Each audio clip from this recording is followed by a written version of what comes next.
Assalamualaikum warahmatullahi wabarakatuh. Perkenalkan, nama kakak Nur Lailatul Kumala dari jurusan Pendidikan Agama Islam IAIN Tulungagung. Pada kesempatan kali ini, kakak akan membahas mata pelajaran Al-Quran Hadis dengan tema menghayati keautentikan Al-Quran. Dengan tujuan, adik-adik dapat menjelaskan bukti-bukti keautentikan Al-Quran dan juga adik-adik dapat membuktikan keautentikan Al-Quran ditinjau dari segi keunikan redaksinya dan dapat menunjukkan contoh-contoh keautentikan Al-Quran. Untuk mengetahui lebih lanjut mengenai materi keautentikan Al-Quran, mari kita simak video berikut ini bersama-sama. Langsung saja kita masuk ke materi tentang keautentikan Al-Quran. Dalam surat Al-Hijr ayat 9, Allah Subhanahu wa Ta'ala menjamin keautentikan dan kesucian serta kemurnian kitab suci Al-Quran. Allah Subhanahu wa Ta'ala berfirman, Bismillahirrahmanirrahim, Inna nahnu nazzalna dzikra wa inna lahu lahafidun, yang artinya sesungguhnya kamilah yang menurunkan Al-Quran dan pasti kami pula yang memeliharanya. Quran surat Al-Hijr ayat 9.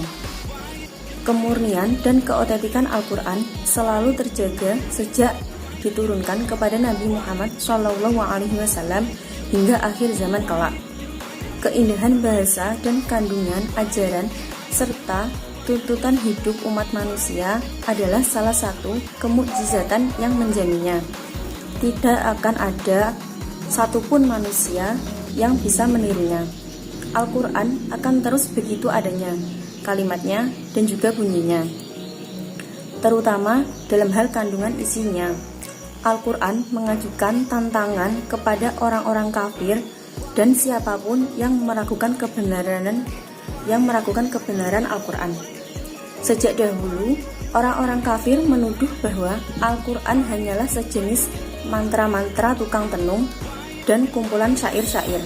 Mereka mengira bahwa Al-Quran adalah karangan Nabi Muhammad SAW. Tantangan Al-Quran yang dimaksudkan antara lain adalah yang A.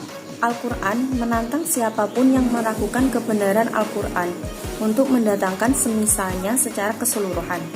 Hal ini terkandung dalam firman Allah Subhanahu wa Ta'ala yang artinya, ataukah mereka berkata, dia Muhammad mereka-rekanya? Tidak, merekalah yang tidak beriman. Maka cobalah mereka membuat yang semisal dengannya Al-Quran, jika mereka orang-orang yang benar. Quran surat At-Tur ayat 33-34. Yang B yaitu Al-Quran menantang siapapun yang meragukan kebenaran Al-Quran untuk mendatangkan 10 surat semisalnya. Hal ini terkandung dalam Quran surat Hud ayat 13 yang artinya, bahkan mereka mengatakan, dia Muhammad telah membuat-buat Al-Quran itu. Katakanlah, kalau demikian, datangkanlah 10 surah semisal dengannya Al-Quran yang dibuat-buat, dan ajaklah siapa saja di antara kamu yang sanggup selain Allah, jika kamu orang-orang yang benar. Quran surat Hud ayat 13. Yang C, Al-Quran menantang siapapun yang meragukan kebenaran Al-Quran untuk mendatangkan 1 surah saja semisal Al-Quran. Hal ini terkandung dalam Quran surat Al-Baqarah ayat 23 yang artinya, dan jika kamu meragukan Al-Quran yang kami turunkan kepada hamba kami Muhammad, maka buatlah 1 surah semisal dengannya dan ajaklah penolong-penolongmu selain Allah, jika kamu orang-orang yang benar. Quran surah Al-Baqarah ayat 23. Ketiga tantangan menunjukkan bahwa Al-Quran adalah mukjizat. Terbukti hingga sekarang belum ada satupun manusia dan bahkan jin yang mampu membuat kalimat seindah Al-Quran, apalagi mampu memiliki kandungan makna dan berita yang lebih hebat dari Al-Quran. Hal ini membuktikan bahwa Al-Quran memang bukan buatan manusia. Al-Quran adalah wahyu Allah Subhanahu wa Ta'ala. Di saat sekarang ini, tentu kita mengetahui bahwa sering ada berita viral tentang Al-Quran yang salah cetak atau ada kekeliruan. Tentu saja kesalahan-kesalahan cetak ini sangat mudah diketahui karena banyaknya orang yang menghafalkan Al-Quran. Informasi sejarah juga telah terbukti bahwa Al-Quran terjaga kemurniannya. Al-Quran tidak dapat dipalsukan. Banyaknya para penghafal Al-Quran adalah salah satu benteng penjaga kemurnian dan keautentikan Al-Quran, di mana para penghafal Al-Quran ini tidak akan pernah putus generasi sejak pertama kali Al-Quran diturunkan kepada Nabi Muhammad SAW hingga sekarang. Cetakan-cetakan hingga kini terus dibuat, disimpan, diteliti, dan diperbaharui sejak dahulu waktu wahyu disalin di atas batu, lembaran kulit binatang, pelepah kurma, dan tulang-tulang. Seluruh cetakan atau apapun bentuk media yang menyimpan Al-Quran saat ini semuanya bersumber pada satu titik, yakni Mushaf Al-Quran yang selesai dikodifikasi pada zaman Khalifah Utsman bin Affan. Turun-temurun terus dijaga secara mutawatir lintas zaman dalam berbagai media yang terus berkembang dan di hafalan-hafalan para penghafal Al-Quran.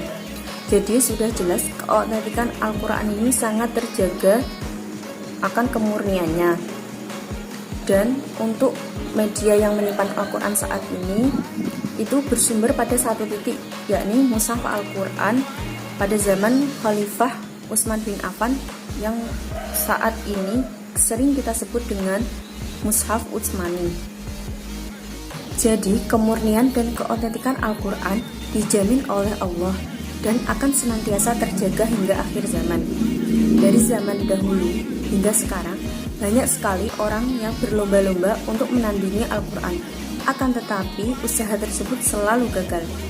Dan cetakan-cetakan Al-Quran terus diteliti dan diperbaharui agar semakin banyak bisa diakses oleh masyarakat dalam rangka menjaga keautentikan Al-Quran.